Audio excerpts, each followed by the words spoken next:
Hezký den, vítejte při dnešním webináři, který se týká jazykových pobytů Student Agency. Ještě předtím, než začneme, tak vidíte kolonku chat někde tady okolo mě a tam můžete pokládat svoje dotazy a my vám na konci tohohle webináře na tyhle ty dotazy odpovíme.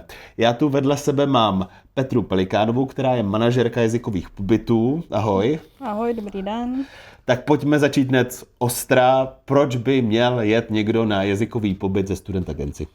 Tak se Student Agency, protože je to tradice, máme zkušenost. Studenty posíláme do zahraničí už 30 let. Máme zkušenosti se školami, známe je, víme, kam studenty posíláme. Zařizujeme komplexní služby pro toho klienta, není to jenom jazykový pobyt, ale je to i ubytování, můžeme zařídit transfery i letenky do destinace. Zařizujeme prostě tu službu od A do Z. S jakými dotazy a obavami rodičů se nejčastěji setkáváte? Tak nejčastější obavy je právě bezpečnost dětí, jaký je tam dohled, kdo všechno se o ty děti stará. Potom také dotazy na efektivitu, jestli ten kurz, ač takhle krátkodobý, má vůbec význam pro ty děti, jestli se něco naučí. A potom jsou to takové ty praktické otázky, kde děti budou ubytované, jaké jídlo je v ceně, jak se do dané destinace dostanou a tak dále. A co by si z dnešního webináře tedy měli rodiče odnést? Měli by si odnést to, že na ten výběr toho jazykového pobytu nejsou sami, my jim rádi se vším pomůžeme.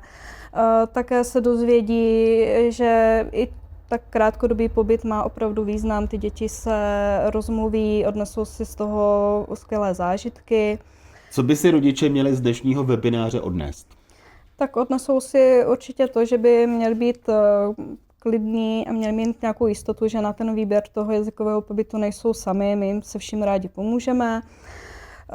Potom si odvést nějaká realistická očekávání, co se dítě může naučit, jak ten kurz vlastně probíhá, co od toho všeho můžou očekávat. Určitě nějakou podporu, jak z naší strany, tak ze strany toho, že na ten kurz ty děti mají delegáta i pracovníky školy. Je to určitý přesah na tom jazykovém pobytu u těch dětí. Nejde jen o ten jazykový pobyt jako takový, ale oni si tam najdou nové kamarády v rámci třeba i jiných zemí, naučí se nějaké samostatnosti a tak dále. Tak pro jakou věkovou kategorii jsou ty jazykové pobyty určeny a kdy můžou třeba ty děti vycestovat samostatně?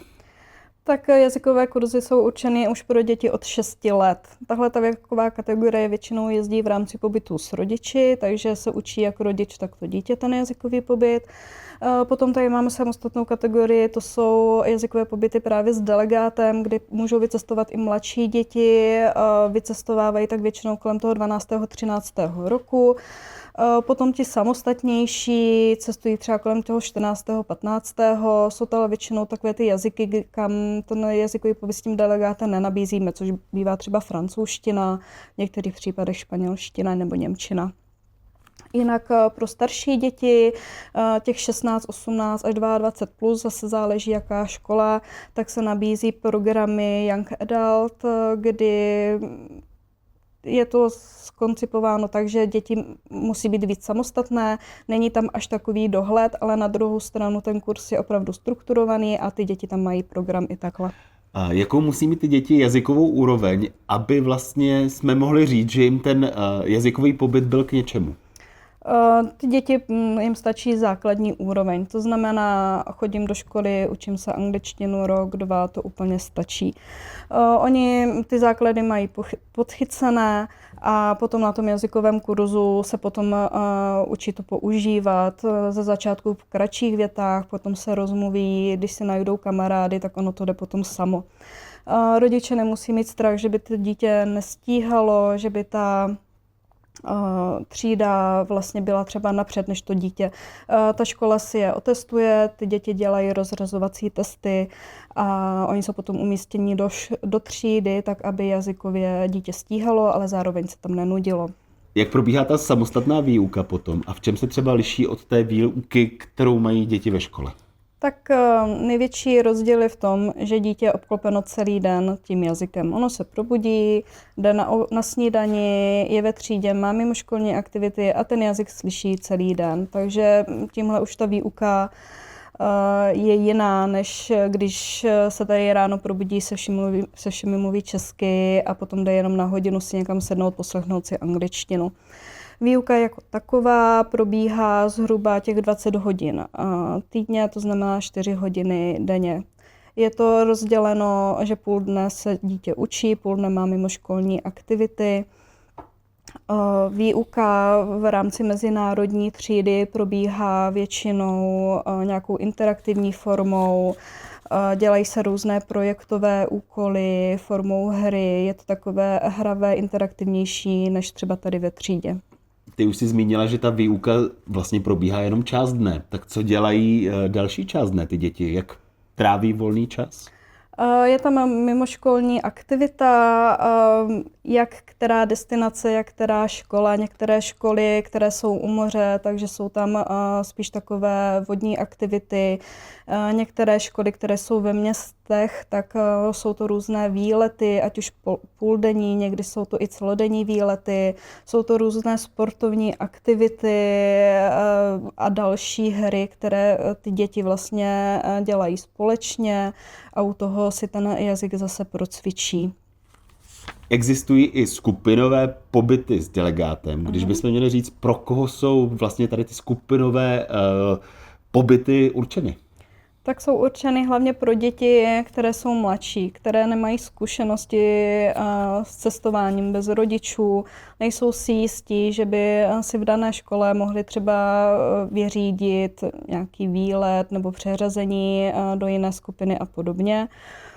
Takže určitě bych to doporučila těmhle dětem. Rodiče potom mají i jistotu, že ten delegát jim tam pomůže, nejsou tam na to sami. Samozřejmě, ale na ty skupinové pobyty jezdí i starší děti, které už s námi byly několikrát, našli si právě na tom skupinovém pobytu kamarády, oni se vždycky domluví, že příští rok pojedou zase do jiné destinace a poznávají takhle svět, učí se různé přístupy k té angličtině a pořád je to baví. Ty už si to možná v té odpovědi trošku zmínila, ale když bychom měli trošku rozvést tu roli toho delegáta na tom pobytu, tak jaká vlastně je? Ten delegát v podstatě podporuje toho studenta při tom pobytu. On si děti vyzvedne na letišti v Praze nebo ve Vídni, záleží odkud ta daná skupina má odlet.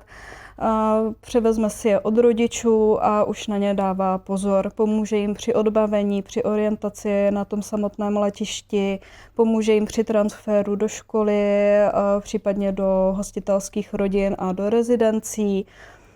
Ten další den, kdy vlastně ta škola začíná, tak on je po tom kampusu proveze, ukáže jim co, kde a jak, vysvětlí jim, jak to tam chodí, takže děti se nemusí bát, že by byli hozeni hnedka do toho anglického prostředí bez toho, aniž by jim někdo poradil. Ten delegát je jim tam vlastně oporou, pomůže, kdyby se cokoliv stalo, nebo bylo by potřeba něco vyřídit.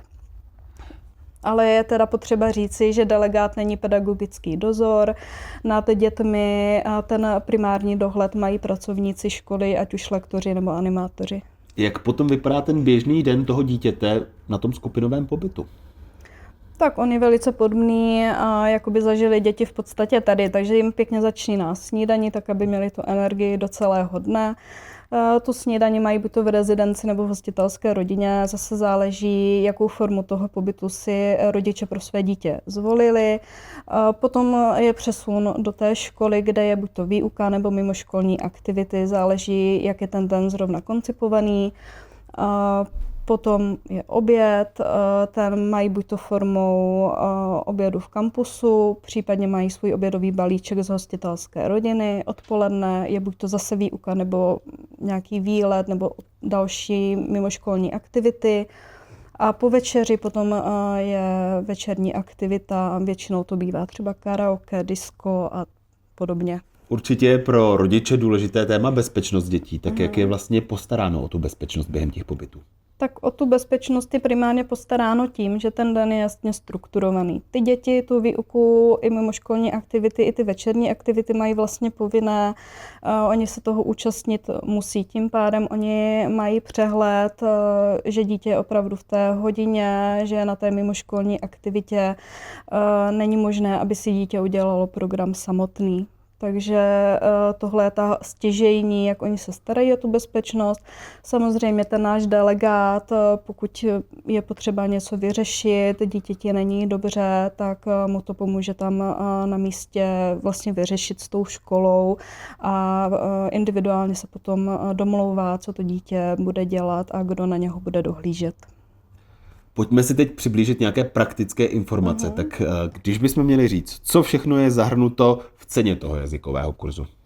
U toho jazykového kurzu pro ty děti jedná se o balíčkovou cenu, takže je tam zahrnutý ten kurz samotný, jsou tam právě materiály, ze kterých se ty děti učí.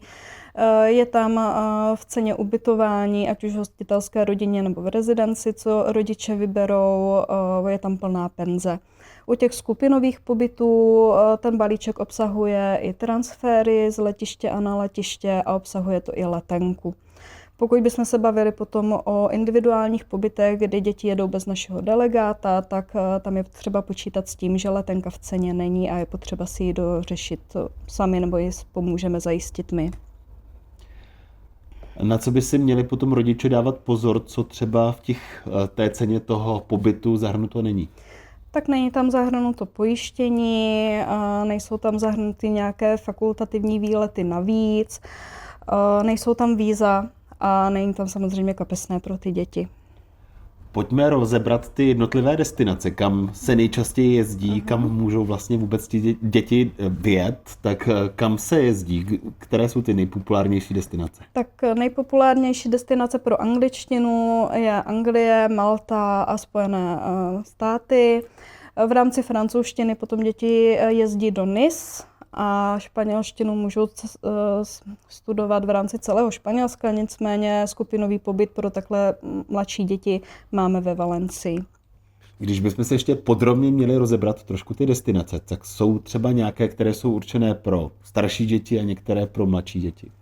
Záleží individuálně na každém studentovi, každé dítě je jiné, ale určitě je dobré přihlížet, jestli to dítě je samostatné, jestli je zcestovalé a podobně. Třeba Amerika je určitě pro starší děti, které mají nějaké zkušenosti s cestováním, nebo alespoň už na nějakém jazykovém pobytu s námi byli a už ví, do čeho jdou.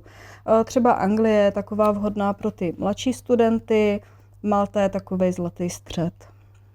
Tak a my teď tady máme o jednoho hosta navíc a tím je Laura, která byla na studijním pobytu taky. Tak teď nám řekni, Laury, kde jsi byla, co jsi zažila? Tak já jsem byla v Anglii a já už jsem jakoby do zahraničí chtěla jet takhle jakoby v úvozovkách jakoby sama už díl, abych si vlastně jako zkusila, jaký to je jet jako bez rodičů nebo nějakých rodinných příslušníků a mně se to tam líbilo. Proč jsi se rozhodla pro Velkou Británii, pro Anglii? Já jsem předtím v Anglii ještě nikdy nebyla a přišlo mě to jako dobrý start pro studium angličtiny někde v zahraničí. Když bychom měli shrnout nějak tu dobu předtím, než jsi vyjela, jestli jsi měla třeba nějaký strachy, obavy, jaký to bylo ta příprava na ten pobyt? Tak já jsem se spíš těšila, ale měla jsem spíš taky obavy z toho dojíždění na letiště a z toho jakoby hledání té skupinky, jestli třeba nezaspím náhodou ten den, zrovna jako když bychom jeli do té Prahy. Ale nakonec to dopadlo všechno dobře a potom jsem měla ještě obavy z celé té skupinky, jestli tam zapadnu a jestli si tam nejdu třeba nějaký kamarád nebo takhle. A to bylo jak? Jaká to byla skupinka? Jaká jste byla skupinka? Jak jste si vyhovovali? No, nás tam bylo 8, to jsme byli menší skupinka a jo, sedli jsme si dobře, že jsme tam byli dobře jakoby stejně věkově. Jak potom probíhala ta samotná výuka? Měli jsme to, jak už tady bylo zmíněno, rozdělené na ty vlastně jakoby pauzy, což většinou byly jakoby pauzy s jídlem, takže ráno snídaně, potom oběd, pak večeře a potom na ty dopolední a odpolední aktivity. A já jsem tam byla na 2 týdny a první týden to bylo tak, že dopoledne jsme měli výuku vlastně jakoby v učebnách, kde jsme si jako neučili jako z nějaký učebnice, ale spíš jsme si tam jakoby povídali mezi sebou a s učiteli, abychom se nějak rozmluvili v té angličtině. A odpoledne jsme tam potom měli ty aktivity, třeba jsme jeli vlakem do blízkého městečka anebo hráli hry i s ostatníma skupinama z jiných zemí, abychom se taky právě že byli pořád v té angličtině. A druhý týden jsme to měli naopak, že nejdřív jsme měli nějaké aktivity s těma skupinama ostatníma a potom jsme byli v té učebně. No a co angličtina, jak se v ní posunula během těch 2 týdnů? Mně vlastně ten pobyt pomohl v tom, že jsem se právě že v té angličtině rozmluvila a že vím, že už nemusím mít strach mluvit v té angličtině, protože mě to předtím moc nešlo. Takže tam nebyl jakoby nějaký určitý bod, kdy jsem se jako uvědomila, že jo, teď se posouvám, ale spíš jako celkově po tom celém pobytu jsem byla jako sebejistější v té angličtině. A když na to teď vzpomínáš, tak co třeba se ti vybaví za zážitky? Jaký tam máš nejzajímavější zážitky o tam teď? Hodně se mě vybaví vlastně ty všechny výlety pryč a určité třeba hry, ty večerní, jsme tam měli jakoby dobré aktivity, tam byly ty diskotéky, anebo jsme měli jednou trash and show, což bylo, že jsme prostě z odpadků vyráběli nějaký modní návrhy a to jsme vyhráli jako naše skupinka česká, takže to bylo dobré, mě bavilo. A pak různé takové příhody s rackama, ale to úplně se nevím. Zaznělo tady taky, že je to třeba důležitý, že tam vznikají třeba nějaký přátelství a podobně, tak jestli jsi třeba odvezla nějaký zajímavý kontakty, nějaký přátele, který budeš mít i třeba z jiných zemí, nejenom z Česka? No, my jsme se tam hodně bavili s jedním klukem ze Slovenska a potom já jsem tam vlastně poznala kamarádku, která zná moji spolužačku z Brna odsud, takže to bylo taky dobrá vlastně známost, že jsme ani nevěděli, jako, že máme stejnou známou. To jsme to zjistili. No, tak kdyby si směla znovu rozhodnout, jestli bys jela znovu nebo doporučit to třeba někomu ten jazykový pobyt, tak jaký by bylo tvoje doporučení, nebo doporučila bys to? Já bych to určitě doporučila a určitě bych doporučila Anglii vlastně jako by takový ten první jazykový pobyt, protože tam je to fajn. A já bych tam určitě jela znovu, klidně do té Anglie, ale klidně bych jela spíš jako na jiné destinace. Perfektní. Jo. Tak Laury, moc děkujem. Taky děkuji. My jsme tady slyšeli tu zkušenost Laury, která byla v Anglii, ale když bychom měli říct nějaká doporučení, podle čeho a kde ten pobyt vybírat, tak jak by zněla ta základní pravidla? Tak základní pravidlo by bylo asi v první řadě zapojit to dítě, brát na něho ohled, s tím říct si, ano, má rád teplý počasí, tak ho pošlu na Maltu, nebo radši jede do města, jezdí na výlety, tak zvolit spíš tu Anglii. To dítě samotné zapojit, zeptat se ho, co od toho pobytu očekává, kam by zhruba chtěl jet, co tam chce dělat. Některé pobyty jsou zaměřené a více se specializují třeba na sport, takže opravdu některé děti, které rády sportují, tak je tohle to může více oslovit než ty výlety a podobně. Určitě se zaměřit na osobnost toho dítěte, zvážit, jestli je zvyklý cestovat, jestli je spíš introvert nebo extrovert. Tím souvisí i zvolení formy toho ubytování, jestli zvolit spíše tu hostitelskou rodinu nebo dítě dát raději do rezidence a tak dál. Potom samozřejmě ty zkušenosti toho dítěte, jestli je samostatné, jestli se rychle adaptuje na nové prostředí a tak dále. Tak řekněme, že už máme vybranou nějakou destinaci, ale teď jak probíhají ty samotné přípravy a jak bychom měli připravit to dítě na ten samotný odjezd, na ten pobyt? Určitě s tím dítětem o tom hodně mluvit, opravdu ho připravit, co ho čeká. Klidně taková banalita, aby to dítě bylo u toho balení nebo nechat ho zabalit, ať ví, kde má své věci a nestresuje ho potom, že někde něco nemůže najít. Říci, že ta podpora je z každé strany. Má tam toho delegáta, aby se nebálo cokoliv říct, že se mu stalo nebo že se mu něco nelíbí. Opravdu to tomu delegátovi všechno může říct. To stejné, že může napsat rodičům, nemusí mít strach kohokoliv kontaktovat. Jinak ta komunikace v podstatě na prvním místě. Opravdu pokud s tím dítětem rodiče budou mluvit, co ho čeká, co se může stát, jak řešit třeba případné situace, tak to určitě také pomůže. Jinak role toho rodiče je tam taky velice důležitá. My, když potřebujeme něco s rodičem vyřešit, tak ho zase naopak taky kontaktujeme, ale rodič může kontaktovat nás v podstatě kdykoliv. V létě máme dostupnou helplinku ve dne v noci, takže cokoliv je potřeba, tak ten rodič se s námi může spojit a my to následně řešíme se školou a s delegátem. Na to bych asi navázal, když bychom měli říct, může nastat nějaký problém, jakýkoliv, tak jak řešíte ty problémové situace, protože to dítě je poprvé třeba samo v zahraničí. Tak řeší se velice individuálně, protože situace, které můžou nastat, nemůžeme předvídat dopředu. Může se stát, že dítě ztratí pas. Jo, takže opravdu první, co musí nám toto dítě delegátovi se svěřit, říct, ať máme čas to vyřešit. Ten delegát potom to s tím dítětem zařizuje na ambasádě a řešíme nějaké dodatečné doklady. Může se stát, že dítěti nesedne třeba třída, ve které je. Jo, myslí si, že nestíhá nebo naopak je tam napřed, tak ten delegát mu pomůže zajistit přiřazení do třídy, která mu bude více vyhovovat.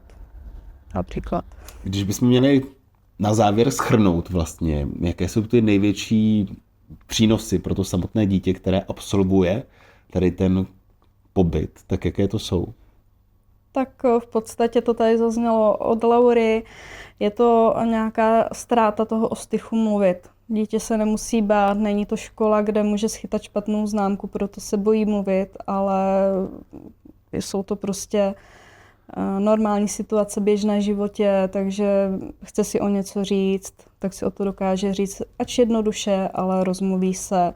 Je to taky potom nějaké sebevědomí, které může získat tím, že už se nebojí mluvit, to stejné, získá nové kamarády a zážitky. Mě třeba často slyším, že třeba se vrátí úplně jiný člověk, než jel na ty kurzy, je to tak, nebo není? Jako, že to dítě úplně projde jako proměnou. Některé mohou projít proměnou určitě. Opravdu záleží, jak to dítě to pojme. Pokud se na ten jazykový kurz těší, tak opravdu si z toho může přinést zážitky na celý život. Teď jsme se snažili ty rodiče nějakým způsobem nalákat na ty jazykové kurzy, aby ty svoje děti přilákali, aby je přihlásili, protože jim vlastně přináší spousty benefitů. Jak získají další informace, jak se vlastně od vás můžou dozvědět, jaký ten kurz je vhodný, jak se vlastně dozvědí další potřebné věci, co potřebují a podobně. Tak není nic jednoduššího, než se podívat na naše stránky jazykovépobyty.cz, kde pro rodiče máme připravené informace k těm jazykovým pobytům a k jednotlivým školám. Také je možné nám zavolat, domluvit si schůzku i osobně. Můžete se s námi sejít na našich pobočkách v Praze, v Brně a Ostravě, kde naši prodejci vlastně klientům řeknou všechny možnosti, alternativy, které by se pro to jejich dítě nejvíce hodilo. Perfektní. Tak já vám, holky, moc děkuju oběma dvěma. Moc hezky jsme si popovídali o jazykových pobytech a vy se koukněte na stránky, ještě jednou to zopakuju, jazykovépobyty.cz.